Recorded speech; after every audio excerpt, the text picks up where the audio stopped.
근데 뭐 아침이나 이런 데에서 중국팀 상대를 만났을 때 되게 세계 정상급의 외국인 선수들이 있었잖아요. 나이가 좀 있을지언정. 지금 아니 요 파울리뉴 만났었어? 파울리뉴랑 제가 상대를 했었어? 했었고 파울리뉴 고생했다.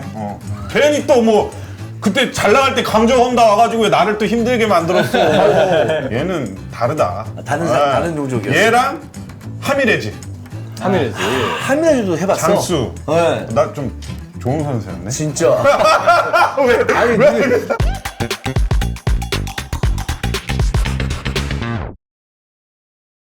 지금 채팅창에서 또 이제 사실 이번 주는 여러분 그 뭐 여러 가지 저희가 이제 알다시피 사건이 있었는데 뭐 오늘 히든풋볼부터 시작해서 5만 전, 뭐 내일 뭐까지 해가지고 콘텐츠나 이런 것들이 올라갈 텐데 라이브나 이런 걸 할 때는 뭐 채팅창 약간 톤을 이제 조절하는 약간 네, 그런 기간이라고 생각하면 좋을 것 같고 조금씩 텐션 올려서 하루하루 이제 방송하면서 텐션 올려서 주말쯤에는 또 입중계 할 때 좀 재밌게 할 수 있도록 노력하도록 하겠습니다.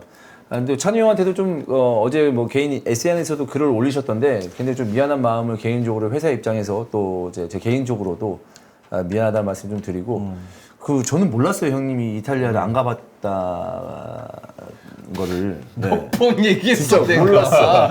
야 너는 남한테 관심 좀 가져라. 몇 난 번을 몰랐어. 얘기했구만. 그래서 안 가봤고 그냥 진짜 특이하게 뭐지 나는 어떤 특정한 팬도 없는데 나는 되게 자주 갔는데 잉글랜드에 잉글랜드 유럽을 나는 자주 갔는데 오히려 형철이도 안 가봤고 그렇죠. 작년까지 안 장애 안 가봤는데. 가봤고 아스날 종일이도 안 가봤고 형도 안 가봤고 되게 이게 좀 특이한 경우가 아닌가 네 라는 생각입니다 형님. 아무튼 뭐 죄송합니다 형님 많이 좀 아쉬우시죠 그래도. 아니 뭐 아쉬운 것도 있는데 네, 뭐 제 개인의 아쉬운 것보다도 어쨌든 간에 실망하셨던 많은 분들이 계시니까 그분들한테 이제 다시는 실망하는 일이 없도록 예, 저희가 이제 단단히 잘 해야죠. 네, 네. 그렇습니다. 그래서 그거에 대해서 또 어제도 여러분께 설명 영상을 드렸는데 아마도 제가 이제 이 내용을 또 얘기할 것 같은데 뭐 히든풋볼은 아무래도 좀 방송에 축구 이야기에 집중하는 컨텐츠니까 크게 뭐 소통 같은 거는 뭐 길게 할 수 없겠지만 추후에 다음 주 다음 또 추석이잖아요. 그때쯤에 좀 사실상 이번 주지 주말부터 이제 연휴 시작이니까. 그렇네요. 그래서 이번 주부터 추석 시작인데 다음 주 월요일쯤에 뭐 FM도 이제 마무리하고 출근해서 FM도 마무리하고 아마 추석 맞이 약간 소통 방송 또 이제 타이밍이 여러분하고 또 술 한잔 하면서 소통을 해야 되는 타이밍인 것 같아요. 네, 그래가지고 또 그때도 또 길게 얘기할 수 있지 않을까 라는 생각입니다, 여러분. 자, 그러면 들어가 보도록 하겠습니다. 2024년 9월 10일 화요일 히든풋볼 여러분 안녕하십니까, 이스타이존입니다. 안녕하세요, 임현철입니다. 안녕하세요, 옥산입니다. 안녕하세요, 김원일입니다. 네. 다들 뭐 괜찮으신가요? 뭐가 갑자기 네. 밑도 끝도 없이? 아니 그게 괜찮냐고요. 이게 안 봅니다. 밑도 끝도 없이요? 네. 괜찮나요? 아니 뭐. 네. 아니 근데 원인이가 동달아서 좀 약간 저도 왜? 아니 왜 약간 표정이 괜히 나왔던 그러니까. 표정이 아니. 저도 네. 실시간으로 네. 이런 추세를 좀 보면서 이거 뭐 못 나가는 거 아닌가 굉장히 그래요? 좀 마음이 졸였죠. 근데 잘 뭐 그렇습니다. 네, 잘 이제 마무리되는 단계이기 때문에 너무 걱정 안 하셔도 되고요. 아무튼 네. 그리고 그때 형철이 뭐 저희 이제 회사 직원이잖아요. 네. 과거보다 미래가 중요하죠.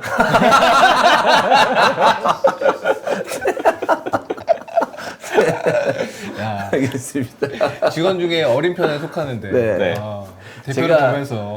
제가 이제 한참 네. 그 뭐랄까 그 다이어트 하고 할 때 뷰티 프로젝트다 뭐다 하면서 기억나시는 분 있을 거예요. 그럴 때 몸무게를 79까지 뺀 적이 있어요. 그래서 좀 더 빼면 좋겠다. 목표가 한 75였거든요, 당시. 안 되더라고. 나이를 먹어서 그런지 몰라도. 그래서 79 계속 유지하다가 조금 이제 먹고 흐트러지고 또 운동했을 때 82, 83을 오랫동안 유지했었거든요. 그러다가 최근에 이제 또 뭐 이게 저것도 하면서 올해 때는 85, 86이 넘어갔어요. 그래서 운동 꾸준히 하고 있지만 야 82, 83 그때 유지했을 때 3, 4kg만 뺐으면 좋겠다라고 했는데 진짜 딱 이 사건이 일어나고 36시간 만에 83이 딱 찍힌 거야. 아침에 나오는데 밥 잘 안 먹었지. 안 들어가니까. 그래. 네, 밥을 안 먹고 하니까 그냥 그러니까 최고의 다이어트는 마음고생이라고 진짜 83이 딱 지키는 거 보고 아 내가 지금 스트레스를 엄청 많이 받고 있구나 라는 것을 몸무게를 보고 느꼈습니다. 몇 개월 동안 83을 못 찍었는데 네, 그 생각이 좀 뭐 그런 경험을 했었습니다. 나이 들면 일단 먹는 양을 줄여야 됩니다. 네. 먹는 양을 줄여야 돼요. 안 그러면 이게 안 돼 어차피. 아무튼 그랬던 어떤 그 주말 동안의 시간이 있었고 어제 히든풋볼도 진행하지 못했는데 오늘은 또 히든풋볼 또 힘차게 진행해 보도록 하겠습니다. 자 오늘의 주제입니다. 이 선수 얘기를 해야 돼요. 사실 뭐 김민재 선수의 이 행동과 이런 나중에 추후의 인터뷰가 팬들에게 좀 많이 좀 실망감 좀 주고 있습니다. 이때 상황을 잠깐 말씀드리면 저도 경기 중계를 봤잖아요. 봤는데 김민재 선수가 경기 끝나자마자 바로 이제 그 야유를 한 거, 아니 그 야유를 좀 하지 말라달라고 이제 팬들에게 가가지고 얘기를 해준 거잖아요. 근데 이게 보통 인사하다가 좀 이런 것도 아니고 삐 하자마자 가가지고 이렇게 했단 말이야. 그러면 경기 중에도 생각을 했던 거 아닌가 라는 생각이 들거든요. 아무래도 뭐 선수는 이제 뛰는 입장에서 갑작스럽게 야유가 좀 들려왔을 때 아무래도 선수 입장에서는 나 응원 받고 싶은데 지금 경기도 안 풀리고 관중석에서는 야유 나오고 괜히 막 내가 더 잘못한 느낌이 들고 그런 생각 때문에 좀 마음이 복잡했을 수는 있을 거라 생각이 들기는 해요. 근데 팬분들이 그 현장에서 야유하신 심정도 다 이유가 있는 야유였잖아요, 사실. 목적 있는 야유였고. 그리고 그것은 사실 선수를 향한 야유라기보다는 우리 축구협회나 감독 좀 뭔가 팬들이 공감하지 못해. 그 누가 봐도 사실 지금 당장은 뭔가 좀 석연치 않다라고 느껴지는 부분에 대한 야유라고 저는 생각을 하는데 그 메시지에 대해서 이제 김민재 선수가 조금은 좀 오해했던 부분도 있지 않나라는 생각이 들고 근데 확실한 건 그 얘기는 하고 싶어요. 선수가 항상 응원을 팬들에게 무조건 받을 수는 없는 것이다. 네, 그렇기 때문에 저는 오히려 이 제스처나 그 이후에 이제 선수들이 팬들에게 이제 인사하는 과정에서도 김민재 선수가 그 인사를 안 하는 과정이 있었거든요. N석에 한해서만 그랬다고는 하지만. 근데 저는 그 모습은 사실 선수로서 썩 좋은 모습은 아니었다고 생각해요. 그러니까요. 네. 사실 이제 김민재 선수의 마음도 이제 이해가 안 되는 건 아닙니다만은 그는 좀 개인적인 감정이고 좀 팀적으로나 이제 뭐 협회에 대해서 좀 목소리를 내고 싶은 분들은 야유를 또 할 수 있는 거니까. 근데 그거에 대해서 좀 근데 난 그것까지 괜찮은 것 같아. 그러니까 이거 뭔가 좀 쪼개서 본다면 너무 급하게 관중석으로 기다렸다는 듯이 가지 않았나 라는 생각이 좀 있고. 그때 저는 현장에 있었잖아요. 리뷰 때문에 반대쪽 골대 스탠드에서 네. 이제 대기하고 있었는데 그때 끝나고 나서 바로 김민재 선수가 뒤돌아서 N석 쪽으로 이제 가서 그러니까. 그 이야기를 했던 거거든요. 네. 그래서 그런 모습도 너무 좀 흥분돼 보이니까 좀 아쉬웠었고 또 그 내가 잘못 본 건지 모르겠는데 그 인사를 안 하는 장면 있잖아요. 네, 있었죠. 그 있었죠. 영상이 예, 있죠. 그 영상 네. 있잖아요. 그거는 그냥 이렇게 조금만 이렇게 해줘도 괜찮은데 그거에 대해서는 진짜 다 하는 건데. 뭐 저도 선수 입장에서 생각을 해보면 이제 감독까지는 한 팀이라고 생각한단 말이에요. 그러니까 감독을 거기서 이제 욕을 한다, 비판을 한다 이러면은 이제 팀에 대한 비판이라고 김민재 선수는 받아들일 수가 있다고. 우리는 뭐 원팀 뭐 이런 얘기를 많이 하잖아요. 뭐 협회장을 욕하는 거에 있어서는 사실 모르겠어요. 뭐 원팀이 이런 생각 안 하기 때문에. 근데 감독을 욕하는 부분에서는 이제 우리 팀을 공격한다고 생각을 했기 때문에 그런 행동이 나온 것 같고. 저도 선수할 때 그 서포터즈랑 한 번 딱 간 적 붙은 있어? 적이 있어요.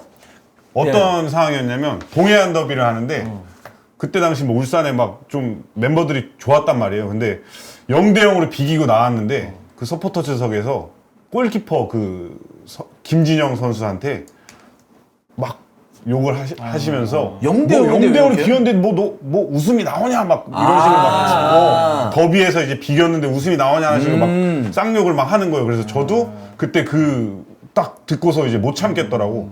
그래서 막 저도 막 붙었죠.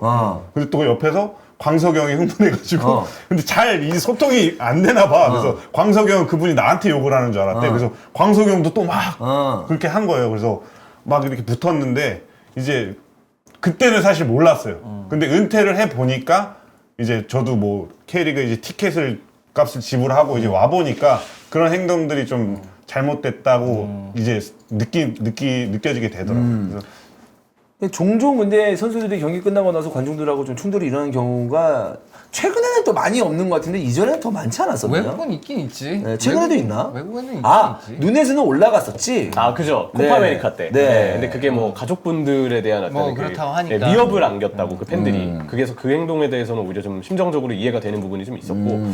그게 이제 알려지지 않아서 그렇지 여전히 현장에서는 간혹가다 이렇게 인사를 할 때 골대 뒤쪽에서 이런저런 갈등이 꽤 있다고 있긴 듣기는 있지. 했었어요. 아, 네. 거긴 더 직설적이니까. 네. 경기력이 그뭐 안 해외도 돼. 했지만 국내도 사실 마찬가지예요. 알려지지 않았을 뿐. 네. 아 근데 사실 뭐 그게 뭐 정당화돼야 된다는 얘기는 아니지만 아 해외는 좀 빡세 뭔가 그 스포츠에 대해서 스포츠 선수들에 대한 야유나 어떤 그런 발언들이 확실히 빡센 것 같아 우리나라보다는.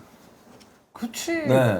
근데 그게 이제 그 아무래도 이제 해외에서 이제 축구를 즐기는 사람들 자체가 약간 그런 이미지가 있잖아. 뭔가 특히나 이제 서포터 속에 있는 사람들 훨씬 더 강경하고 막 이런 그런 이미지가 있고 실제로 그 사람들이 실제로 뭐 욕설 같은 것도 많이 하고 그러니까 그래서 그런 것 같은데 근데 저는 근데 이 건은 사실 김민재 선수가 야유에 대해서 당연히 실망할 수 있어요. 그리고 보면 이강인 선수 인터뷰도 그렇고 손흥민 선수 인터뷰도 그렇고 비슷했어. 그러니까 뉘앙스에 대한 거는 비슷한데 저는 김민재 선수의 이 표현 방식이 좀 말을 할 때 일단 너무 나갔고 그렇지. 그 이후에 행동까지 이게 플러스가 되니까 맞아.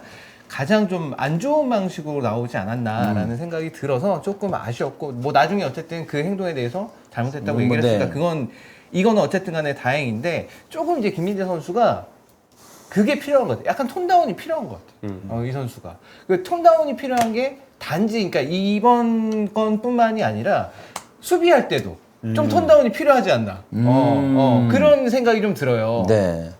그래서 지금 이에 대해서 홍명보 감독 반응이 비난이야 감독이 반응면 되는 거지만 우리 선수들한테는 응원해 주길 바란다. 김민재는 항상 팬들에게 감사하면서 팬들의 응원에 힘을 받으며 뛰는 선수다. 어떻게 보면 나에 대한 이런 것들 때문에 라면서 말끝을 흐렸다고 하는데 사실 전체적으로 이제 협회나 감독의 어떤 그 문제 때문에 대표팀도 지금 안정이 안 된 상황이고 특히나 꼭 이겼어야 됐었던 홈에서 승리했어야 됐었던 팔레스타인전에서 패배하면서 이런 어떤 비겼죠. 죄송합니다. 느낌상으로 진 것 네. 같아서 비기면서 대표님 그러니까 이기면은 오히려 우리가 이런 얘기를 했었거든요.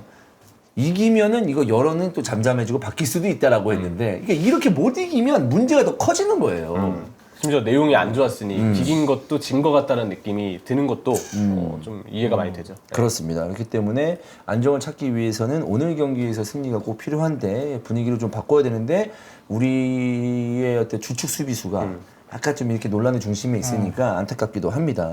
그 사실 이제 오만도 지금 이번 경기를 앞두고 중앙 수비 2명이 지금 부상 때문에 못 나온다는 얘기가 좀 들려오고 있어요. 지난 경기 이제 이라크전 때 센터백 중에 오만 선수 중에 보면은 그 알카미시, 알 무살라미 2명이 이제 이라크전 경기 중에 교체 아웃이 됐거든요. 부상 때문에. 지금 이제 부상이 일단 의심되는 상황이라 출전이 불투명하다는 이야기가 현지 매체에서 나왔는데 네. 과연 이 두 선수가 그대로 나올지 아니면 둘 다 주전 센터백인데 못 나올지 네. 알카미시랑 이제 알 무살라미거든요. 네. 두 명은 일단 라인업을 좀 체크해볼 필요가 있고 알 알라이 예, 주전 수비형 미드필더 알 알라이가 이제 이라크전 때 마지막에 경고 누적. 무슨 팔꿈치 같은 걸 휘둘러가지고 아하. 경고 누적으로 퇴장을 당했어요. 그래서 지금 단계에서는 알카미시, 알 무살라미 그리고 수비형 미드필더 알 알라이까지 주전 센터백 2명은 부상 의심 그리고 주전 수비형 미드필더는 아예 징계로 못 나오는 상황. 그리고 오만의 경기 스타일이 되게 선굵은 스타일이라 네. 많이 단조로워요. 진짜 보면서 느낀 건 제가 개인적으로 느낀 건 팔레스타인보다도 오만이 조금 더 전력이 직전 경기 분위기는 썩 좋지 않다고 좀 느꼈거든요. 아 너무 무서운데요. 아니, 네. 그래서 너무 저런 어떤 평가가 무섭습니다. 저 네. 진짜 무서운 게 네. 그 이스타 TV 그 팔레스타인전 형철 위원 이거 봤거든요. 네. 아, 프리뷰요? 프리뷰 봤는데 팔레스타인이랑 하는데 뭐 U자 빌드업을 얘기를 하는 거야. 그래서 나는 속으로 들으면서 야 팔레스타인이랑 하는데 무슨 뭐 가운데를 공략을 못하냐. 이거 말도 안 된다 이렇게 했는데 전반전에 딱 그게 나오는 걸 보고 어우 딱 적중했다. 근데 딱 팔레스타인전 생각나더라고. 얘기를 좀 해보면 진짜 우리가 라볼피 하나에 너무 좀 꽂혀 있는지 몰라도 저 그 수비형들이 내려와서 볼만 잡으면 계속 이임생 그 이사가 떠오르면서 계속 라볼피 하나 이게 다 보여주는 그런 어떤 몇 가지 장면이 있었거든요. 내려와서 이제 그쵸. 빌드업을 한 장면이 그래서 난 속으로 일부러 하나? 약간 이 생각도 들고 막 그래서 물론 이제 자연스럽게 나온 모습일지도 모르나 그 생각이 들더라고요. 근데 네. 그래도 뭐 라볼피 하나를 쓰건 안 쓰건 간에 중앙에서 볼 받는 움직임만 지금보다 더 많아지면 그렇지. 팔레스타인전보다는 내용이 더 좋았을 거라 생각을 하거든요. 그러니까 이제 팔레스타인전에서는 한쪽 측면에 볼 갔을 때 전환이라는 속도가 너무 늦었었고 전환을 선택하는 타이밍도 아예 전환을 선택하지도 않았었고 그러면서 좀 답답했었는데 그 좁은 지역에서 주고받고 하면 우리가 충분히 뚫을 수 있는 팀이었는데 그거를 몇 번 시도하지 못해서 좀 아쉽습니다. 개인적으로. 저는 전반전에 딱 봤을 때 느낀 거는 우리 둘이 잡고 주는 거 그게 안 돼. 이 잡고 주는 거는 자연스럽게 돼야 되는데 패스도 막 덜덜덜 떨려서 오고 컨트롤 자체도 잘 안 되고 그러니까 둘이 안 되는데 이제 뭐 3자 패스나 뭐 이런 거는 전혀 할 수가 없다. 네. 근데 이 참 잔디 때문에 그런 건 아니겠죠? 그 정도는 우리가 잔디 핑계를 대면 안 되잖아요, 사실. 영향이 아예 없다고는 말하기 네. 어렵겠지만 네. 근데 이제 그것보다 기본적으로 공이 없었을 때의 움직임이 좀 약했던 게 아닌가라는 생각이 좀 들고 이게 좀 걱정되는 건 사실 홍명보 감독이 울산에서 그렇게 중앙 쪽 그다음에 하프 스페이스 지역을 잘 활용하는 모습을 많이 보여줬다면 그래 그래도 처음 뭐 소집된 지 얼마 안 돼서 훈련했으니까 뭐 그럴 수도 있지라고 넘어갈 수 있는데 그게 아닌 것 같거든 느낌이 그래서 좀 더 우려가 되는 거죠. 그치. 지금 이게. 그러니까 울산에서도 이제 골을 만드는 과정을 보면 그렇게 되게 짜임새가 탁탁탁 있는 어떤 축구를 보여줬느냐? 울산에서 그건 아니었었거든요. 네. 근데 그래서 마지막에 좀 올해 좀 그런 네. 모습, 작년 후반기부터 올해까지 그쵸. 약간 그런 모습이 있어서 어느 시점부터 그런 플레이가 뚝 끊겼어요. 그 이전에는 사실 괜찮았던 플레이들이 나왔던 게 22년이나 23년 전반기, 특히 23년 전반기는 약간 막강한 토스를 냈는데 23년 후반기부터 종체 홍명보 감독이 경기력에 대해서 답을 못 잡고 있었거든요. 그런 아쉬움이 좀 있고 오만은 제 생각엔 팔레스타인보다는 조금 더 팀 자체는 어수선한 면이 있는데 그래도 우리가 대비해야 될 점이 이 등번호 10번 달고 있는 네. 아예 야흐마디라는 선수가 있어요. 야흐마디. 네, 이 선수가 약간 섀도우 스트라이커나 공미 같은 느낌인데 좌우로 왔다 갔다 하면서 어허. 골순환에 기여를 많이 하거든요. 네. 우리가 전력 분석을 미리 잘했으면 아예 야흐마디가 선발로 나왔을 때 그 선수를 어느 정도 우리가 좀 막아주는 모습을 보여줄 필요가 있어요. 근데 만약에 그 선수를 이번에 놓친다. 아예 야흐마디가 좀 터치 많이 하고 볼순환 기여하고 우리 수비 미드필더 사이 공간에서 이 선수가 막 프리하게 막 나돌고 막 그래요. 그러면 약간 우리 전력 분석에 있어서도 미리 뭔가 상대에 대한 분석이 좀 덜 돼 있다라고 진단을 해볼 수 있거든요. 그래서 이 10번 달고 있는 아이 아흐마디가 선발로 나온다면 이 선수가 좀 어떻게 이번 경기에서 활약을 할지 그 여부를 보는 것도 굉장히 좀 중요하지 않을까라고 생각합니다. 오만에 대해서 얘기하고 있는데 오만 홍구장 혹시 뭐 중계나 이런 거 보셨나요? 보긴 봤어요. 그 잔디 근데 괜찮나요? 마지막으로 본 게 6월이다 보니까 9월 이게 어떨지는 지금 정확하게는 알 수 없어요. 네. 근데 기사나 뭐 손흥민 선수가 아마 인터뷰도 했던 것 같은데 오만 잔디는 그래도 괜찮다라는 지금 그렇죠. 내용들이 나오고는 있거든요. 왜냐하면 이제 잔디 핑계를 대면 안 되죠, 사실 여러분. 근데 그건 있긴 해요. 왜냐하면 그 전력적으로 강한 팀이, 그러니까 볼을 많이 소유하는 팀이 잔디의 영향을 많이 받긴 합니다. 왜냐하면 볼을 많이 소유하면 그만큼 이제 좀 울퉁불퉁한 잔디에서 드리블도 해야 되고 패스도 해야 되니까 또 어려움도 있고. 만약에 약한 팀은 굉장히 좀 역습 축구, 선이 굵은 축구를 하면은 사실 뭐 이런 잔디의 매끄러움을 단순하게 얘기해서 잔디의 매끄러움을 이용할 일이 별로 없으니까. 그래서 제가 잔디 안 좋은 데서 하는 걸 더 좋아했어요. 선수 시절에. 네. 이게 컨트롤 미스가 나와도 뭔가 잔디 탓 같고 그래서 막 그 J리그 아침 가면은 부담스러웠어요. 너무 잔디가 너무 양탄자여가지고 그 워밍업 할 때도 야 이런 데서 미스하면 안 되는 거 아니야? 그 바로 이제 감각의 티가 나기 때문에 나니까. 그러나 이제 좀 한국형 잔디 되게 막 울퉁불퉁한 데는 좀 하면서 미스 나면 이제 잔디도 좀 쳐다볼 수 있고 한데 이제 숨을 데가 없는 거예요. 이런 양탄자 잔디. 네, 그런 뭐 약팀에게 좀 그런 게 있습니다. 매번 말씀드리겠습니다만 이제 그 지금 원일이가 얘기한 것처럼 잔디의 영향이 되게 뭐 없다고는 볼 수 없습니다, 여러분. 왜냐하면 잔디 위에서 공을 차는데 당연히 지대한 영향이 있다고 봐도 무방하고 저도 이전에도 말씀드렸습니다만은 카타르 월드컵 때 우리나라 선수들이 공 차는 모습을 보고 카타르 월드컵 때 잔디 너무 좋았잖아요.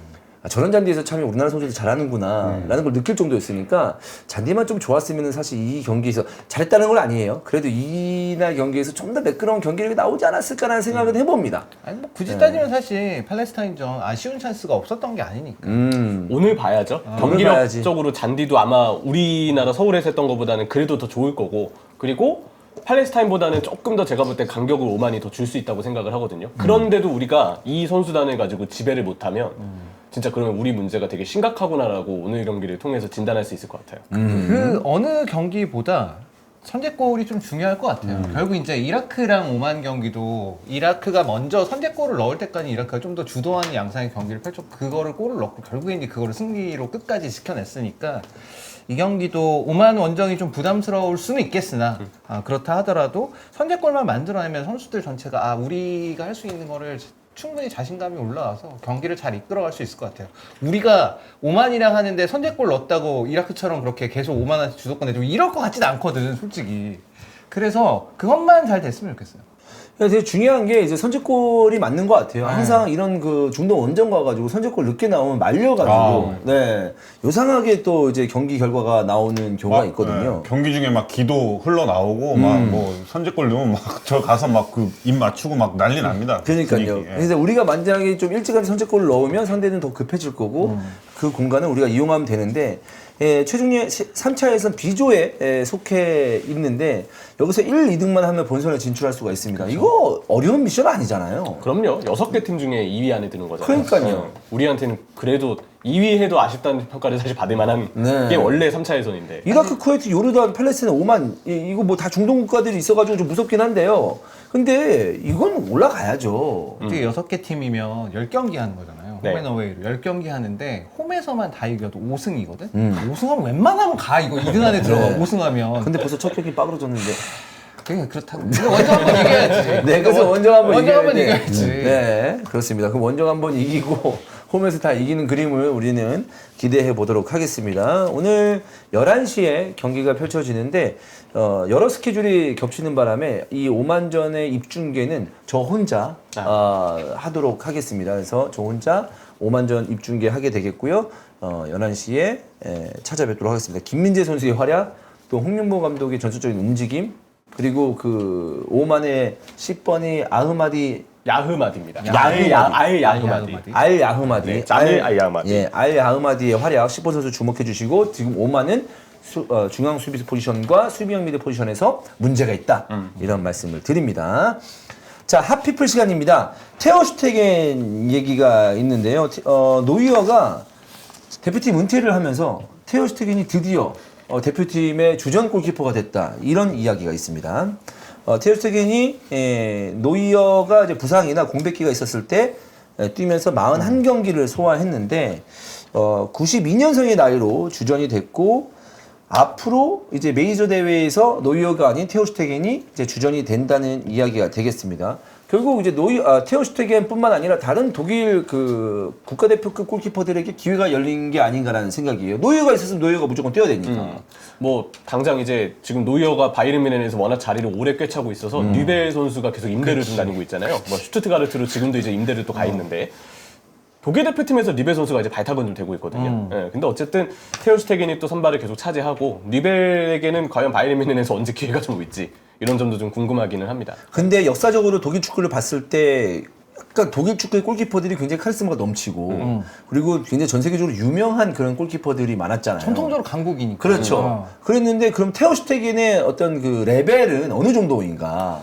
네, 그게 좀 궁금한데요. 사실 지금 뭐 독일 매체에선 이미 테오 슈테겐은 뭐 이미 진작에 그치. 워낙 좋은 평가를 받아왔지만 노이어보다는 아쉽다. 근데 그게 정말 뭐 골키퍼의 절대적인 평가 이런 것도 물론 뭐 포함이 된 자료일 수 있겠지만 기본적으로는 노이어가 가지고 있는 그 어떤 카리스마, 이 선수가 가진 그 어떤 아우라, 상대 팀들만 봐도 사실 노이어 라인업에 드는 순간 얼마나 긴장이 되겠어요. 당연히 스위퍼 키퍼로서 뒷공간 막으려고 막 올라와 있는 거, 빌드업하는 거, 여러 가지 선수들과의 커뮤니케이션이나 호흡까지 노이어가 조금 더 안정감을 가져다 준다는 게 거의 대부분의 독일 매체가 생각하는 판단이었고 네. 테오 슈테겐도 그 못지않게 좋은 골키퍼인데 노이어처럼 이제 호흡이라든지 아우라라든지 그런 거를 조금 더 선수들 혹은 상대 선수들한테 안길 수 있느냐 그런 점들에 대해서 약간 우려하는 시선이 좀 있는 것 같긴 해요. 근데 그거 빼고 그냥 기량적인 면을 보면은 슈테겐 뛰어나죠. 네. 너무 좋은 골키퍼죠. 약간 이런 차이인 것 같아요. 노이어는 역대 최고 골키퍼를 논할 때 들어갈 만한 선수, 그러니까 논쟁을 할 만한 선수 중에 한 명이고 네, 테어슈테겐은 당대 최고의 골키퍼를 꼽는 그런 꼽을 수 있는 네. 정도? 그 정도기 때문에 그래서 이제 그렇다고 테어슈테겐이 뭐 못하는 선수는 절대 아니니까 그런 것도 있고. 네, 이 노이어랑 테어슈테겐 보면서 옛날에 칸이랑 레만도 약간 잠깐 생각이 났었어. 레만도 그렇게 오래 밀렸죠. 되게 그랬네. 오랫동안 2인자였잖아, 레만도. 그러니까 그 소속팀에서 꼭 대표급이 아니더라도 소속팀에 있으면서 그 진짜 넘버2 골키퍼 좀 힘들잖아요. 한 8년씩은 이 골프는 진짜 7년씩 잘 안 바뀌어, 진짜. 제 선배 중에 그 신하용 네. 정성용 그 골키퍼 밑에 있었던 골키퍼 있어요. 송동진 골키퍼라고. 기억이 안 나. 7년 동안 데뷔를 못했어. 데뷔 자체를 못했어? 데뷔를 못했다가 이제 클럽 월드컵에 나가서 7년인가 6년 만에 클럽 월드컵 4강전에 승부차기를 막아서 이 손이 뭐 3인가 했어요. 그래서 이걸 막으면서 무슨 10몇억인가를 이제 우승 상금이 플러스가 됐단 말이에요. 4위였으면은 이제 금액이 얼마 안 되는데 3위 하면서 막 10몇억을 해서 막 10몇억 손이다 이러면서 그때도 활약을 했는데 리그 데뷔는 할 수가 없는 거예요. 왜냐면 리그에는 이제 골키퍼가 있으니까. 그리고 어차저차해서 딱 데뷔전을 했는데 데뷔전 하는 날 포항 스틸리아드 최다 실점했습니다. 와, 그때 뛰었어? 저는 안 뛰었어요. 그때 프로 몇 년 차였는데? 신인이었던 것 같아요. 근데 최다 실점을 했어? 저는 신인이었고 그러니까. 이제 그 골키퍼가 이제 선배였겠네. 6년인가 7년 만에 이제 데뷔전을 딱 했는데 홈에서 6골인가 6대1인가 막 제주한테 6골인가 7골 먹었어요. 아니, 근데 그게 아직도 기억이 나. 그게 골키퍼 문제였어요? 그냥 팀 전체적인 문제였죠. 아, 전체적인 네, 문제였어요? 팀 전체적인 문제였는데 네. 데뷔전을 골키퍼가 그렇게 해버린다 그러면 사실 와, 회복이 멘탈 좀- 나갔겠네. 멘탈 나가죠. 그 다음부터 못 뛰었겠네. 그 다음부터 또 못 뛰었습니다. 골키퍼가 굉장히 이제 7, 8년씩 기다려도 기회를 못 잡을 수도 있고 잡는다고 하더라도 이걸 경기를 뛰기가 좀 쉽지 네. 않아. 이 테어 슈테겐도 이거 한번 잡았잖아. 그럼 밑에서 이제 올라온다. 그럼 이제 아, 눌러야 돼. 야, 씨, 너 3년밖에 안 되는데 뭐 벌써 뛰려 그래. 막 7년씩은 좀 있어줘야 돼 하면서. 네. 근데 슈테겐도 테어슈테겐도 나이가 적지 않아 이제. 그쵸. 적지 않아서 그래. 한 2, 3년 지나면 또 어떻게 될지 몰라 이게. 왜냐하면 사실 테오슈텍이 1, 2년 뛰면 내가 볼 때 이번 월드컵이 마지막 메이저, 물론 이제 골키퍼가 굉장히 오랫동안 뛰는 경우도 있는데 마지막이 될 수도 있습니다. 그래서 저 32살이니까. 그 분데스리가 준비하면서 독일 기사 중에 그거 봤어요.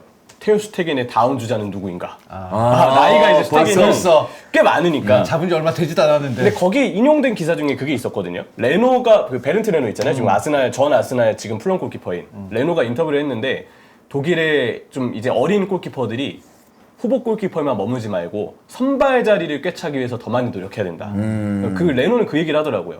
20대 뭐 한 중반, 초중반 이 나이 때 골키퍼들이 지금 보면은 분데스리가에서 선발로 뛰는 골키퍼가 뭐 레노의 말에 따르면 없대요. 제가 잘 일일이 다 찾아본 건 아니지만 그래서 지금 독일도 테어 슈테겐 다음으로 뭐 니벨처럼 이제 뭐 계속 좀 자리를 꿰찰 선수도 있는데 니벨도 다시 따지고 보면 나이가 완전 어린 게 아니거든요. 그보다 더 어린 골키퍼 때 선수들이 선발 경험이 지금 거의 없거나 아니면 특히 상위 리그에서의 그 선발 경험이 별로 없어서 네네. 좀 우려하고 있다라는 이야기가 지금 독일 쪽에 좀 있대요.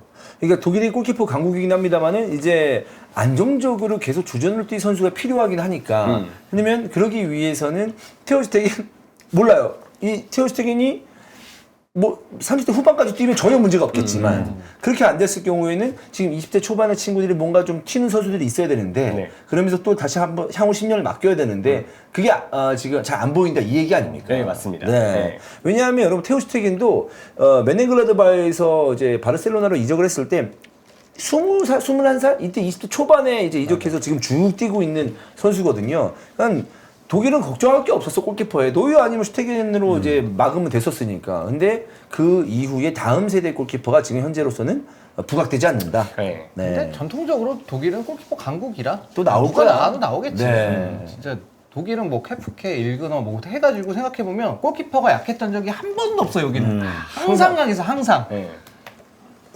그 데니스 자이맨이라는 이렇게 슈투트가르트의 지금 골키퍼가 있어요. 지금 아마 투 팀에 지금 있을 거예요. 제가 마지막으로 봤을 때는 그랬는데 뭐 그 골키퍼도 이제 앞으로 되게 기대를 많이 받고 있는 2005년생 골키퍼긴 하거든요. 얼마나 이제 출전 기회를 나중에는 좀 잡아가면서 독일의 이제 차기 주자 골키퍼로서도 성장을 할 것인지 2005년생이라 엄청 어리거든요. 뭐 이런 선수도 좀 있다 정도로 참고해 주시면 되겠습니다. 테오 슈테겐 그러면 지금 현재 있는 현역 선수 중에 누가 골키퍼 최고라고 봅니까? 전 세계에서요. 예, 지금. 아, 이러면 또 논란이 크루투아. 있으려나? 크루투아? 크루투아. 크루투아? 그죠. 그렇게 보면은 무조건 크루투아죠. 크루투아 있고, 뭐 알리송 있고. 알리송도 있지. 알리송 예, 잘하지. 알리송 잘하고. 네. 에데르송? 그리고 또 트로피로 따지면 또 그 에밀리안도 마르티네스도 아, 그러네. 에밀신도 있구나. 국대 안에서는 진짜 최고일 수도 있어요. 에밀리아 마르티네스. 돈나룸마? 돈나룸마. 돈나룸마도 잘해요. 잘하고. 어제 FC25 전체 오버롤이 나왔는데 돈나룸마랑 알리송이 골키퍼 중에서는 오버롤이 제일 높고 크루투아도 높아요. 돈나룸마, 알리송, 크루투아 이렇게 지금 골키퍼. 에데르송은요? 에데르송은 좀 낮아? 낮아요. 아, 나는 에데르송도 좋은 골키퍼라고 생각을 하는데. 골키퍼지. 네. 그러니까 지금 돈나룸마, 알리송, 크루투아, 테오 슈테겐 4명이 지금 거기 테오 슈테겐? 네, 이렇게 4명이 지금 게임에서는 최고의 골키퍼라고 와. 오버롤 이게 돈나룸마는 약간 그게 있어. 돈나룸마는 얘가 항상 발밑이 문제야. 패스가 문제고. 돈나룸마 이상한 약간 언급된 네. 다른 골키퍼들은 다 발밑 좋거든. 돈나룸마만 발밑이 좀 불안한데, 근데 약간 돈나룸마는 그거를 또 본인의 어떤 선방 능력으로 또 메꾸는 스타일이라 이번에 이탈리아 대표팀 2경기 하는 것도 다 잘했고 야. 매냥도 좀 괜찮은데 마이크 매냥도 괜찮고 그러면 뭐 테오 슈테겐 뭐 향후 몇 년간 독일은 문제가 없습니다. 네, 어쨌든 경험도 있고 네 그렇습니다. 그렇기 때문에 테오 슈테겐 드디어 노이어가 국가대표에 은퇴를 하면서 주전 골키퍼 독일 국가대표 주전 골키퍼로 확정이 났다는 얘기 드리고요. 두 번째 선수 이야기 해보도록 하겠습니다. 파울리뉴 선수가 은퇴를 했습니다. 이 선수의 커리어가 참 독특합니다.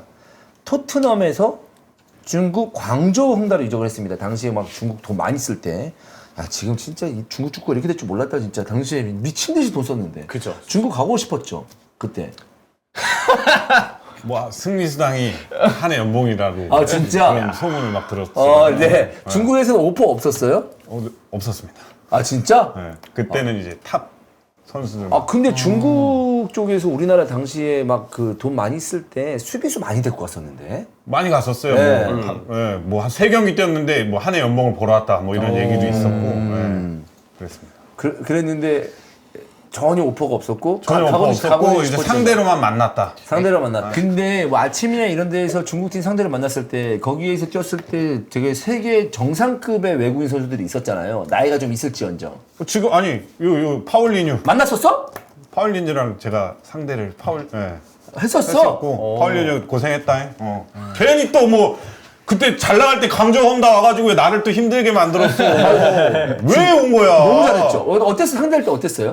나는 무슨 어디 이 갑옷 입고 차는 애인 줄 알았어. 아, 정말? 네. 진짜 단단한가 봐. 아니 이게 어깨도 딱 봤을 때 벌어졌잖아, 이렇게 약간 이렇게 가까워가지고. 돼가지고 몸싸움 하면은 그 무기 할 때 막 디아블로나 이런 거 할 때 막 갑옷 입고 하면 부딪히면 막 다 날아가잖아요. 네. 그런 느낌으로 뭔가 얘는 뭐가 강철 갑옷 입은 애 같이 몸싸움을 하더라고. 그래서 굉장히 뭐 무릎에도 뭐가 달렸나 싶더라고. 스프링이 막 점프를 막 자기 혼자 막 날라서 하는데 얘는 다르다. 다른 종족이었어. 얘랑 하미레지. 하늘에지. 하미라주도 해봤어. 장수. 네. 나 좀 좋은 선수였네. 진짜. 아니, 네가 좋은 선수가 좋은 선수를 만난 거 아닌가요? 아니 그래도 이렇게 그 뛰었으니까 같이. 섰다는 자체가 그렇죠. 네. 좋은 팀에 있었지. 네. 하미레스 그게 진짜 나는 그 이때 하미레스나 파울리니를 보고 그걸 느꼈어요. 아 저쪽 레벨은 진짜 다르긴 다르구나. 왜냐하면 하미레스가 중국에 왔을 때 얘 다 됐다 그랬었어요. 욕 많이 먹었어요. 예, 욕도 그치? 많이 먹고. 근데 중국 왔거든요. 다 씹어 먹고 다니는데 네. 진짜. 제가 그 세트 피스를 하는데 하미레즈가 한 골 넣은 거예요. 제주 장수 원정 가서. 근데 얘를 못 잡는 거야. 그래서 내가 하도 열받아가지고 갖다 붙었어요. 이렇게 붙어가지고 막 얼굴 치대고 막 그러니까 짜증났나 봐. 팔꿈치로 나를 진짜 거짓말 팔꿈치로 그냥 후드럽 갈긴 거예요. 그래서 여기가 다 터졌어. 아 진짜? 퇴장류도 근데 심판이 퇴장을 안 주더라고. 그래서 근데 이걸 후드려 치지 않으면 이 정도 피가 안 나는 거거든요. 야, 이거, 이거 바로 있었던 시절이 이거 퇴장인데. 화면도 있어요. 어. 근데 하미레지가 갑자기 나한테 사과는 안 하고 막 이 새끼 막 구한다고. 뭐 여기 다 터졌죠? 액션한다고. 뭐 다 피 터졌어. 나왔으면? 피 다 났어요. 그래가지고 내가 진짜 피 보니까 돌아가지고. 이성을 잃어가지고 막 쌍욕을 막 거기서 분노 조절 와가지고 막 쌍욕을 막 쳤거든요. 그러니까는 이제 용용용 좀 침착하라고. 근데 결국에는 이기긴 했습니다. 아, 이겼어? 네, 장수 원정가. 와, 근데 그렇게 터질 정도로 맞았으면 진짜 짜증났겠다. 근데 진짜 못 잡겠어. 얘는 잡을 수가 없는 애 같았어요. 네, 점프도 그렇고 움직임도 그렇고. 근데 또 이 중국에서 얘네 문제가 뭐냐면 이 파울리뉴나 이런 애들이 그 세계적인 선수들이 왔잖아요. 근데 중국 애들도 자기들이 세계적인 선수가 된 것 같은 표정을 짓더라고. 그래서 매치를 하는데 가오린인가? 내가 이렇게 잡았어요. 걘 그러니까 나름 좀 하는 애야 그래도 중국에서. 많이 왔어. 내가 이렇게 네. 막 좀 몸싸움을 했거든. 그러니까는 갑자기 나를 진짜 거짓말 안 하고 이러면서 막 좀 뭐라 그래야 되지? 클래스가 다른 내가 봐도 좀 비슷한 것 같은데 클래스가 다른 애 쳐다보더니 야 이렇게까지 해야 돼? 막 이런 표정을 짓더라고. 그래서 야 마이컨데 막 이런 그런 기억이 있습니다. 그래서 제가 느꼈어요 그걸. 근데 그때 당시 걔네 뭐 가오린, 장림펑 이런 애들이 막 연봉 120억, 맞아. 150억 이렇게 받는다 그래서 말도 안 되게 많이 받았지. 그래서 얘네가 돈을 많이 받으니까 좀 그런 표정도 짓는구나 이런 생각을 했었습니다. 그렇습니다. 근데 이 파울리뉴 선수가 여러분 진짜 아까도 특이한 이력을 말씀드렸는데 토트넘, 광저우 있다가 바르셀로나 또 있다가 다시 광저우 가고 사우디 가고 돈은 많이 벌었을 거야. 아유, 뭐 좀 정석적인 루트 아닌가요? 네. 중국에 유럽 한번 이제 갔다 오고 커리어를 더 빛낸 다음에 또 중국의 중동. 네. 최고. 이때가 제일 놀랐어요. 그래서 광저우에서 다시 바르셀로나로 갔을 때 어떻게 중국 갔다 다시 바르셀로나를 간다고? 근데 잘 써먹었어. 그렇지. 너무 잘했어. 발베르데 감독이 잘 썼어 심지어 네, 파울리뉴를. 알짜배기로 잘 썼죠. 그리고 그냥 간 게 아니고 정말 광저우에 돈을 지불하고 사왔어요. 4천만 유로. 네. 그랬는데 또 다시 광저우가 이 선수 데리고 왔을 때 5천만 유로로 바르셀로나한테 지불하고 사왔으니까 바르셀로나 입장으로서는 마지막에는 남는 장사긴 했지만 어쨌든 이 선수가 중국 가면 이제 다 끝났다라고 생각을 했는데 다시 바르셀로나 왔었고 다시 광저우 갔었고 이제 중국 축구 이제 물 빠지니까 바로 탈출. 그래서 사우디에서 다시 이제 마지막에 이제 돈 벌고 이제 돈 가지고 브라질로 복귀. 브라질에서 코린치안스에서 그냥 시즌에 한두 경기 또 뛰면서 열심히 뛰어라 뭐 이렇게 있다가 이제 은퇴하는 아주 이 커리어가 훌륭하다. 돈 많이 벌었고 또 네. 은퇴했으니까 돈 많이 벌었겠지만 이제 시작이다. 뭐 돈 많이 벌었겠지만 뭐 괜히 뭐 사업 투자나 뭐 이런 거 하지 말고 잘 챙겨가지고 브라질에서 잘 모아가지고 했으면 좋겠다. 브라질 갔으니까 자기 고향 땅 갔으니까 거기서 편하게 살 수 있을지도 모르지. 그렇지. 아니 그럼요. 항상 그 브라질 애들이 보여주는 게 있어요. 자기 자랑한다고 브라질에다 뭐 뭐 어떻다 집이나 나 집 뭐 어떻다. 그런 거? 근데 보면은 집이 뭐 끝에서 끝에가 보이질 않아요. 여긴 바나나 밭이고 여기는 호수고 여기는 우리 집이고 하는데 뭐 영상 통화로 막 자랑하는데 너무 좋기는 좋더라고. 그렇지. 걔들은 돈 벌고 브라질에서 그 집 만들고 하면 훨씬 더 크게 지을 수도 있고 또 땅이 싸니까. 커, 예. 거기 땅이 너무 거기 땅 진짜 거기 브라질 그 진짜 커 브라질. 진짜 크죠. 스케일이 커요. 우리 그때 막 나 브라질에서 공차할 때 휴가 주면은 한 3박 4일 그러면 애들 집도 안 가. 어떤 애들은. 맞아 멀어. 너 왜 집 안 가냐? 비행기 타고 8시간 걸린대. 근데 그때는 걔가 어떤 선수가 될지 모르니까 돈이 없는 거야. 그러니까 8시간까지 비행기 지불하면 돈이 없잖아. 그럼 버스 타고 가라. 그럼 3일 걸린다. 막 이렇게 얘기하니까 이게 그러니까 못 가는 거지. 나라가 워낙 크니까. 그런 기억도 있습니다. 아무튼 파울리뉴 선수 특이한 이력을 가지고 있는 커리어를 가지고 있는 파울리뉴 선수를 얘기 한번 해봤고요. 마지막입니다. 다 알고 계실 텐데 수아레즈 선수가 대표팀에서 은퇴를 했습니다. 네. 진짜 대단한 선수였습니다. 진짜 대단한 선수였고 참 뭔가 독특한 커리어를 또 지냈고 경력도 그렇고 에피소드가 많잖아요, 사실 이 선수는. 그러니까 수아레즈 같은 경우에는 나는 아직도 가나전 그 팔로망고 그 잊혀지지가 않은 거야.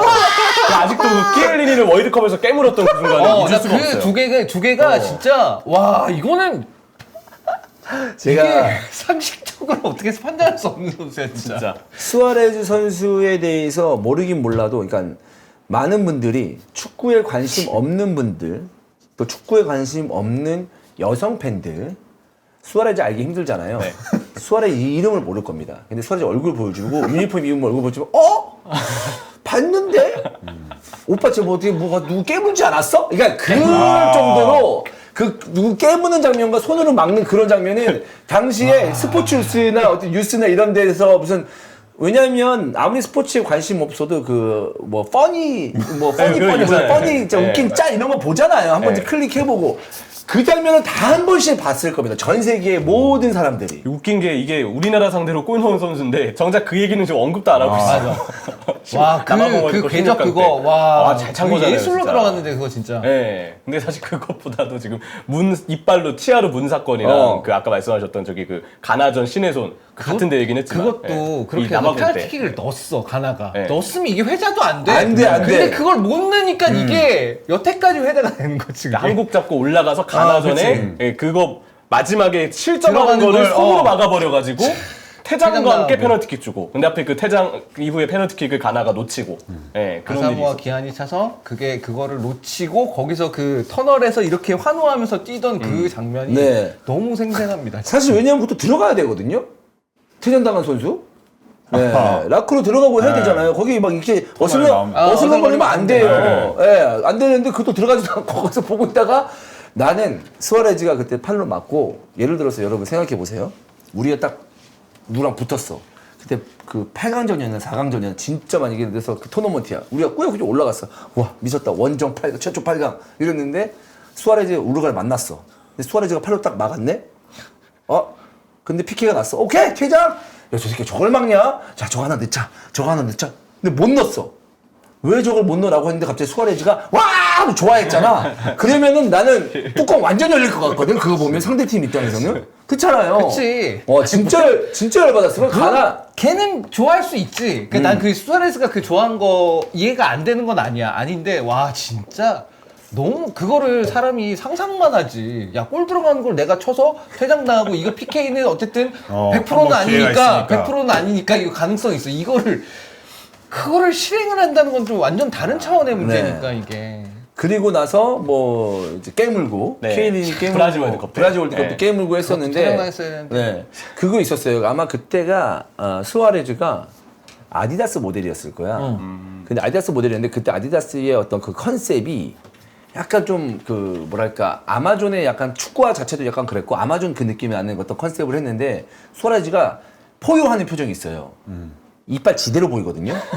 근데 그 사건이 딱 난 거야. 아마 그 사진 기억나시는 분 있을 거예요. 맞아. 네. 그거 저기 버스 정류장에 어, 이렇게 있어. 붙어있고 그렇지. 수아레즈가 맞아. 진짜 근데 키엘린이 물고 나서 그게 나오니까 완전히 그 사진이 너무 잘 어울리게 되는 거지. 뭐 아디다스 입장에서는 얼마나 좋아했는지 모르겠으나. 네, 그래서 그런 에피소드도 있었습니다. 그래서 바르셀로나가 어디 이적했을 때 뭐 계약서에 깨물기 금지 계약서 약간 있었다고 들었는데 그건 루머죠? 얘기가 있었어요. 뭐 진짜 계약 내용이 어떤지는 사실 모르겠는데 그게 본능이지 뭐 그 금지한다 그래서. 근데 깨물 생각 한 번이라도 한 적 있어요? 저도 치아가 사실 수아레즈과였거든요. 그치. 교정하기 전에 앞니가 툭 튀어나와서. 어. 근데 이게 치아가 이렇게 튀어나왔으면 사실 이게 좀 컴플렉스여가지고 이제 가리려고 그러는데 그걸 이용한다? 저는 상상해보기 좀 여태까지 선수 어렵고. 생활하면서 깨문 거 본 적도 없죠. 깨물 생각도 해본 적도 없고. 깨문다는 거는 말이 안 되는 거죠. 예. 물론 논란도 논란이지만 실력은 좋았어 또. 아니. 근데 사실 자기 치아에 좀 자신이 있네. 그것도 맞네. 이게 깨무면은 사실 뼈 같은데 바르면 자기 치아가 나가지. 그리고 이게 평소에 막 많이 많이 아니잖아. 네? 이바노비치도 물었잖아. 프리미어리그에서 리버풀 때. 2번 물었어. 2번이요, 2번. 맞아. 이바노비치랑 키엘리니. 나 그때 EPL 해설할 때 우리나라 그 해설자가 되게 어이가 없어가지고 말을 못하는 걸로 내가 알고 있었거든. 그때가 그 누구였지? 이재영 캐스터랑 어. 박문성 의원님이랑 그래? SBS 스포츠에서 어, 중계하실 그래서 때. 이거 뭔가요? 이러면서 막 문성이 형 되게 막 많이 웃고. 약간 그때 그 방송사고급으로 계속 웃으셔가지고 이게 우참하셨던. 우참하고 네. 막 그랬던 기억이 나는데 그러니까 2번이었구나. 그래. 2번이라서 바르셀로나 넘어갔을 때 아마 그런 계약이 있다, 포함되어 있다 이런 얘기도 있었거든요. 근데 어쨌든 그 축구 외적으로 되게 좀 이슈를 좀 몰았었던 수아레즈였지만 실력만 봤을 때 대단했습니다. 아약스에서 리버풀로 이적하고 리버풀에서 아약스뿐만 아니라 리버풀에서도 굉장히 좋은 모습을 보여줬었고 특히나 이때 당시에 네덜란드산 공격수는 별로다. 네. 라는 얘기도 있었어요. 예, 근데 수아레즈는 리버풀이 달랐죠. 완전히 깨버렸죠. 그런 어떤 징크스를. 네. 처음에 뭐 시간이 지나면 지날수록 결정력도 더 올라가고 특히 2013-14 시즌에 정말 말 그대로 미친 폼을 좀 보여주면서 프리미어리그를 거의 지배했던 루이스 수아레즈. 수아레즈의 활약력이 리버풀이 그때 2위까지도 올라갔으니까 대단한 퍼포먼스였고 바르셀로나에서도 사실 초반에 그 깨문 사건 때문에 전반기 동안에 꽤 긴 시간 동안 징계를 받고 돌아왔는데도 돌아오자마자 활약이 되게 좋았고 무릎 부상 당하기 전이었던 2015, 16 이때가 진짜 많은 골을 넣어서 MSN 중에서도 수아레스의 결정력이 진짜 눈부셨던 그런 또 찬란했던 시간으로 좀 기억을 하죠. 이때의 그 세 명은 메시, 수아레스, 네이마르 이 세 명은 정말 말도 안 되는 조합이고 한 당대 가장 뛰어난 축구력을 가진 세 명을 한 팀에 몰아넣어가지고 이건 말도 안 되는 조합이고 그래서 사실 아직까지 루이스 엔리케 감독이 이 트래프를 좀 약간 인정 못 받는 느낌? 뭐 감독이 잘한 것도 분명히 있을 텐데 지금 파리생제르맹에서 뭐 나름 잘하고 있으니까. 이후에도 수아레즈가 이제 득점하는 면에서는 엄청난 모습을 계속 보여줬습니다. 계속 뭐 2015, 2016 시즌만큼 40골을 몰아넣지는 않았습니다만은 이듬해에도 거의 30골에 육박하는 29골을 기록했었고 계속적으로 골을 많이 넣고 아틀레티코 마드리드에 이제 이적을 하는데 2020-21 시즌에 이때도 21골을 리그에서 기록을 했었고 그 다음에 11골 그리고 최근에 이제 인터 마이애미에서 뛰고 있는데 여기서도 여러분 16경기 선발에 4경기 교체인데 16골을 기록하고 있습니다. 네. 37살 스트라이커인데 아직까지도 득점을 하는 데는 문제가 없지만 대표팀에서는 이제 나이 이슈도 있기 때문에 은퇴를 했다라고 말씀을 드립니다. 이게 이제 월드컵에서 봤잖아요, 수아레스 선수를 보면서 느낀 게 와, 저렇게 축구를 잘하던 선수도 아 진짜 나이가 드니까 내려가는구나. 수아레스 그 우리 남아공 월드컵 때 직접 붙었지만 그 이후 월드컵들도 보면 얘 진짜 잘하거든. 그리고 이제 물론 이제 수아레스 선수가 바르셀로나로 이적한 다음부터는 자기가 공 갖고 뭘 안 되뇌어서 약간 피니셔에 가깝게 바뀐 것도 있지만 그걸로도 엄청나게 잘했는데 약간 수아레스 선수도 이제 이렇게 은퇴 거의 이제 아마 현역 선수도 거의 은퇴를 앞두고 있다고 봐야 될 텐데 그냥 또 시대가 지나가는구나 그런 생각을 많이 느껴요. 코파 아메리카 우승에 기여했던 게 좀 기억이 많이 나요. 코파 아메리카 우승도 그렇고 월드컵에서의 우루과이의 굵직한 성과도 그렇고 네. 근데 다만 이 선수의 유일한 약점 중 하나라면 뭐 기행도 기행이지만 챔피언스 리그에서 생각보다 기복이 좀 있었어요. 이런 위대한 선수의 커리어 치고는 원정에서 되게 오랫동안 골을 못 넣었던 기간도 있었고 챔피언스 리그 골 수가 약간 기대보다는 좀 못 미치는 활약들이 있었고 특히 무릎 부상 당한 뒤로는 더더욱 챔피언스 리그에서 그런 기복이 좀 심해서 바르사 입장에서도 아 수아레스 조금 약간 계륵이다라는 얘기가 그 시기에 좀 많이 돌았던 것도 생각이 납니다. 확실히 축구력은 리버풀 때가 제일 위였던 것 같긴 해요. 그때는 워낙에 뭐 진짜 리그를 파괴할 정도로의 영향력을 보여줬던 선수이기 때문에. 네. 이 그 우루과이 그 국가대표 경기에서 이제 전광판에 뭐 메시나 다른 선수들 와가지고 이제 은퇴를 좀 뭐랄까 은퇴를 축하하는 그건 아니잖아요. 그러니까 은퇴식 영상을 또 이렇게 좀 틀어주고 했는데 그때 수아레즈 저런 그 영상 무는 영상 사진 이런 거였으면 네. 진짜 역대급이지 않았을까라는 생각을 해봅니다. 수아레즈 클래스는 어느 정도로 봐야 되나요? 봤을 때. 뭐 그래도 이거 어떻게 비유를 해야 되나요? 위대한 공격수라고 생각은 하는데 위대한 선수 중 한 명이죠. 정말 위대한 사진 나온다. 저기 있다. 좀 크게. 네. 약간 저런 느낌의 컨셉이었어 브라질 월드컵 때. 근데 좀 세 보이긴 센다 이 치아가. 저러고 바로 물어버리니까. 네. 그러니까 이제 수비수들 입장에서 굉장히 부담되죠. 이제 문 다음에는 저돌적이고 파이터형이니까 네. 쉽게 못 붙을 것 같아. 저 소라지 큰 사진이 거기 있었다니까 그 버스 정류장 그 한 면에. 네. 그럴 정도였습니다. 그래서 내가 저런 사진을 네, 기억하고 있어요. 아, 저 앞니만 튀어나온 게 아니구나. 이게 다 튀어나왔구나. 그러니까 물기 편하지. 네. 이빨 건강한 것도 복이에요. 네. 그렇습니다. 맞아요. 이빨 건강하신가요? 아니, 전 건강하지 않습니다. 아 그래요? 네. 이빨 건강한 것도 보복입니다. 네, 맞아요. 치과 갔어야 됐었는데 이번 주에 지금 타이밍을 못 잡았어요. 아무튼 네. 그래서 수아레즈를 이제 우리가 추후 나중에 훗날 우리 생각을 해봤을 때 실력만큼은 우리가 인정을 해야 되겠죠. 이 선수의? 지금 현 시점에서 아주 좋은 공격수라고 뭐 수아레스랑 비슷한 연령대에 꼽았던 선수가 사실 뭐 레반도프스키나 벤제마가 있잖아요. 아 그러네. 네, 그래서 비교도 막 많이 하고 하잖아요. 어. 근데 다른 것보다 가장 자신 있게 얘기할 수 있는 건 대표팀 커리어는 이들 중에 수아레스가 최고입니다. 그래요? 벤제마는 애초에 그치. 그 자기가 무리를 일으킨 것 때문에 프랑스 대표팀에서 벤제마가 네. 이뤄낸 건 없어. 커리어는 거의 없다고 왜냐면 봐야 되고. 못 들어갔기 때문에 그때. 네, 레반도프스키는 물론 잘했던 기간도 있지만 못한 대회들도 굵직굵직하게 남아있기 때문에 와 근데 홀란드의 레반도프스키와 벤제마와 수아레즈가 같은 이제 시대에 뛰었는데 와 이 세 명을 비교를 한다. 네. 와. 야 진짜 어렵다. 어떻게 세 명 다 색깔이 이렇게 다 다르냐? 완전히 달라요 진짜. 자 그러면 이거 그냥 간단하게 해봅시다. 형님은 누굴 선택하겠습니다. 형님 감독이야. 감독이야? 근데 저는 이제 이건 나뉠 수는 있을 것 같아요. 만약에 리버풀 시절의 수아레스다. 그럼 전 수아레스를 선택합니다. 근데 그게 아니야. 바르셀로나의 수아레스다. 전 그럼 벤제마를 선택합니다.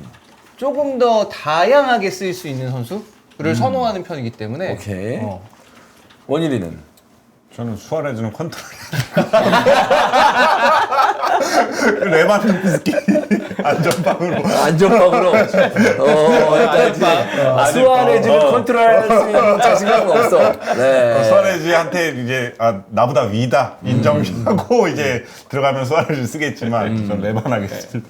형철이는 저는 원래 플레이 스타일은 제 취향에는 벤제마가 맞아요. 아 벤제마. 진짜로. 근데 안정감은 레반도프스키죠. 그치. 아, 진짜? 벤제마 뭐 사실 되게 어떻게 꾸준하지. 어떻게 말썽을 피울지도 모를 일이고 뭐 그건 차치하고서라도 지금도 이미 너무 잘하고 있어서 물론 대표팀은 뭐 폴란드가 가지고 있는 약간의 열악함도 있고 레반도프스키 본인도 사실 긴장해서 러시아 월드컵처럼 못한 대회들도 있었지만 근데 레반도프스키가 이렇게 롱런을 하고 있고 시간이 지날수록 오히려 연계 내려오는 움직임 이런 것들 더 본인이 확실한 무기임을 증명해주고 있기 때문에 그 가치를 더 많이 인정하고 싶다는 생각이 요즘에는 좀 들기는 해요.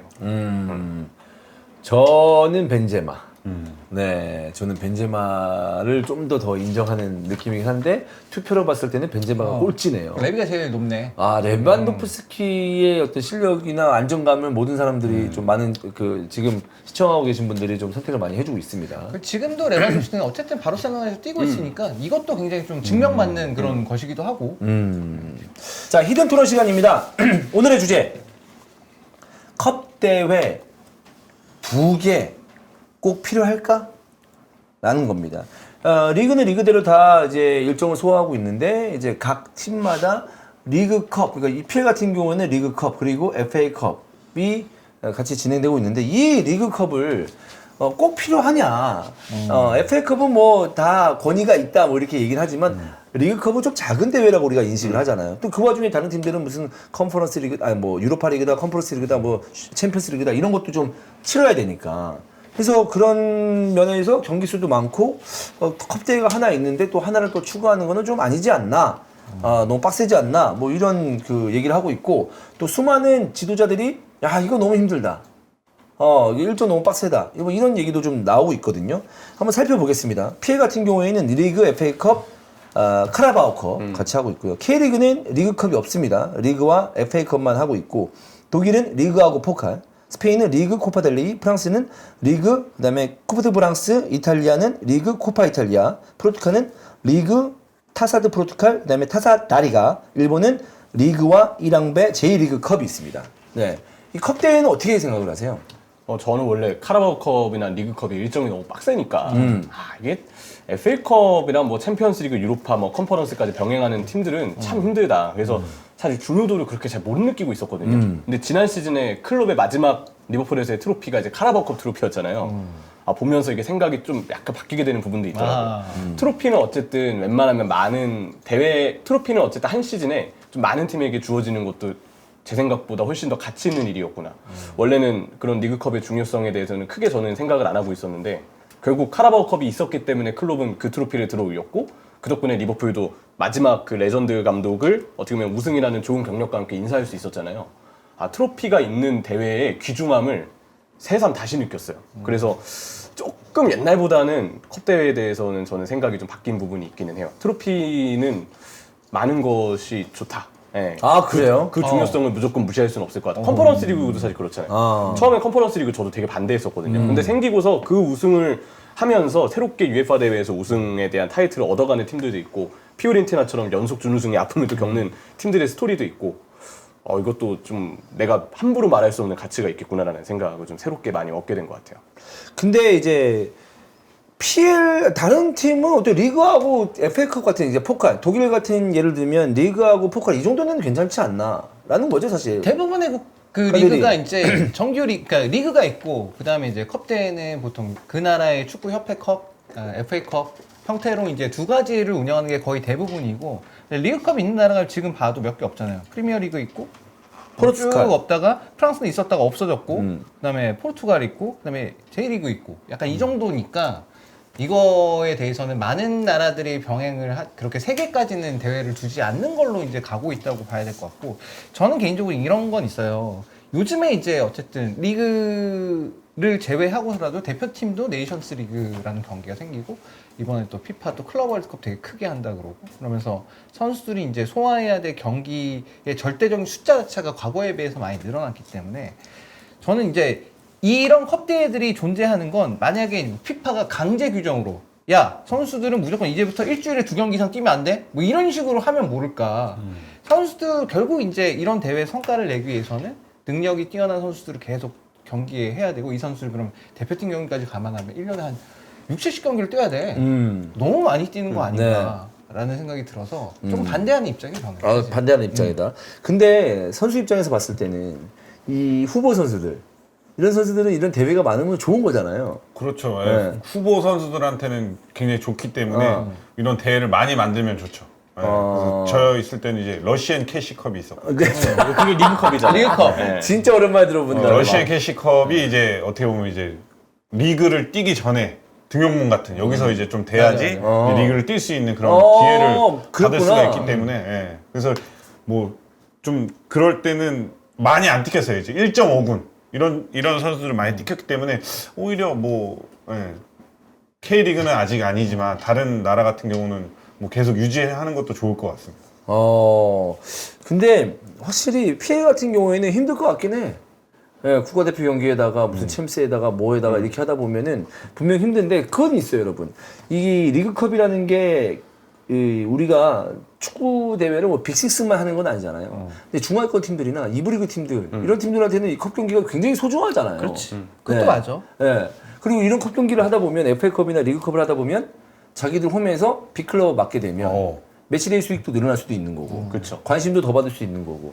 그래서 이거에 대해서 함부로 폐지하는 게 쉽지만은 않을 것 같다. 예, 라는 생각도 있습니다. 근데 생각보다 저 이번에 2라운드 중계는 처음 해봤거든요. 왜냐면 거의 대부분의 유럽 대항전 나가는 팀들은 카라바오컵이 3라운드부터 나가기 때문에 국내 중계도 거의 3라운드부터 많이 됐었어요. 근데 이번에 2라운드에도 뭐 백승호의 버밍엄이나 황희찬의 울버햄튼이 있다 보니까 2라운드 중계를 처음 해봤는데 와 진짜 경기장이 잉글랜드 축구 경기장이 이렇게 많이 비어 있는 걸 처음 봤어요. 비어있고. 엄청 비어 있어요, 진짜. 관심도가 좀 떨어지는 진짜 비어 있어? 엄청 많이 비어 있어요. 그 심지어 울버햄튼 홈에서 했는데도 버밍엄도 그 전에 3부 리그 홈 경기 보면 이렇게까지 비어 있지 않거든요. 근데 거의 카메라가 본부석 쪽에 보통 카메라가 있잖아요. 근데 그걸 이제 리플레이 같은 거 보여주면서 본부석 쪽에 우연찮게 화면에 나오잖아요. 다 비어 있어요. 또 주중 경기이기도 하고, 주중 밤이죠. 또 울버햄튼하고 또 번리 뭐 이런 팀이니까 버밍엄 대 풀럼. 대진이 이랬는데 와 근데 다른 팀 경기들도 리그나 이런 FA컵보다는 확실히 관중수가 엄청 적더라고요. 관심도는 떨어질 수밖에 없으니까 아무래도. 그런 부분이 좀 있는 것 같아요. 현지에서도 생각보다 그런 흥행적인 부분에 있어서는 물론 아직은 하부 라운드니까 그런 걸 수도 있겠지만 좀 안 좋아 보인다. 좀 이 정도였나 약간 싶을 정도로 좀 충격적인 모습이기는 했었어요. 네. 그래서 해외에서도 리그컵은 좀 밑에 단계라고 해야 되나요? 낮은 단계에서는 관심이 없다가 좀 결승 정도 4강 결승 정도 올라가면 또 관심이 좀 높아지지 않을까라는 생각인데 저는 FA컵에서 예전에는 막 가끔씩 좀 4부 리그 이런 팀들이 막 4강 결승에 올라오고 하는 장면도 있었는데 요즘은 또 그런 장면이 별로 없는 것 같아요. 쉽지 않아 보이긴 예, 하는데. 그 칼레의 기적 기억나요? 기억나? 네, 프랑스 리그. 리그. 네. 그 칼레라는 팀이 우승했었나? 2000년대에 아니야. 우승 못했어? 우승 못했지.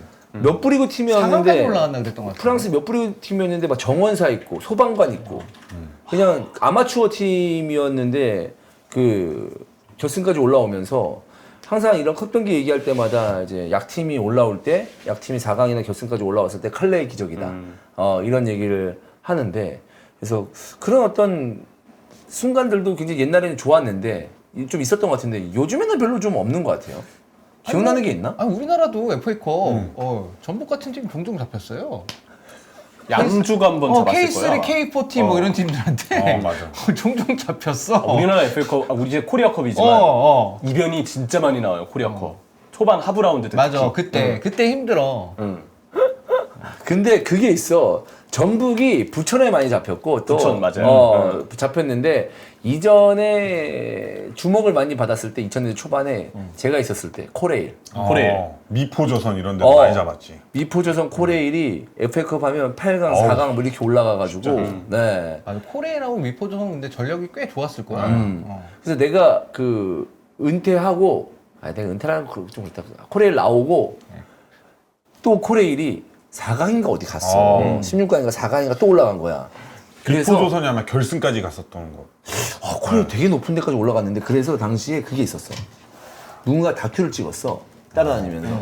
근데 제가 알고 있는 버스 기사님, 그때 조그만 코레일 버스가 전주 월드컵 경기장인가 어디 간 거야. 갔는데 입구를 못 찾아서 뺑뺑 돌고 그 기사님이 아니 이러면 누군가 좀 나와 있어야지 말이야 막 이러면서 그랬던 장면도 제가 지금 기억이 납니다. 네. 그러니까 코레일은 2019년에 결승 한번 갔잖아요. 아 그래 맞아. 수원하고 결승에서 맞아. 붙어서. 코레일이 은근히 FA컵에서 강했어. 네. 저도 뭐 코리아컵 이제 막 32강 이럴 때 직장인 팀하고 이제 경기를 해요. 아 진짜. 포항에 있을 때 경기를 하면은 전반전에는 사실 이 라인업 할 때 딱 보잖아요. 이제 아예 우리는 정보가 없으니까. 근데 몸들이 다 괜찮은 거예요. 그래서 이렇게 딱 들어갔는데 쉽지 않겠다. 그런데 후반전에 딱 보니까 이분이 맞나 싶더라고. 왜? 그러니까 몸매가 들어가실 때는 이제 여기 힘을 주고 계셨던 거야. 이렇게. 이렇게 들어가시다가 이제 후반전에 퍼지니까 탁 힘을 내려놨는데 확실히 좀 이제 이런 게 보이더라고. 그래서 그런 재밌는 그런 에피소드가 있습니다. 근데 직장인 팀하고 하면은 아예 상대가 안 되죠? 어때요? 전반전에는 사실 거기 선수 출신도 있고 이렇게 비등비등 하다가 이제 한 골 먹고 나서 두 골 이렇게 세 골 먹으면 이제 그때는 이제 좀 무너지는 그런 상황인데 사실 이런 천연잔디에서 뭐 경기를 많이 안 해보시고 막 그러시니까 이제 뭐 관중 있고 이런 데서 좀 어려움을 겪더라고요. 그래서 야간 경기고 그러니까 막 고무창을 그냥 신고 오세요.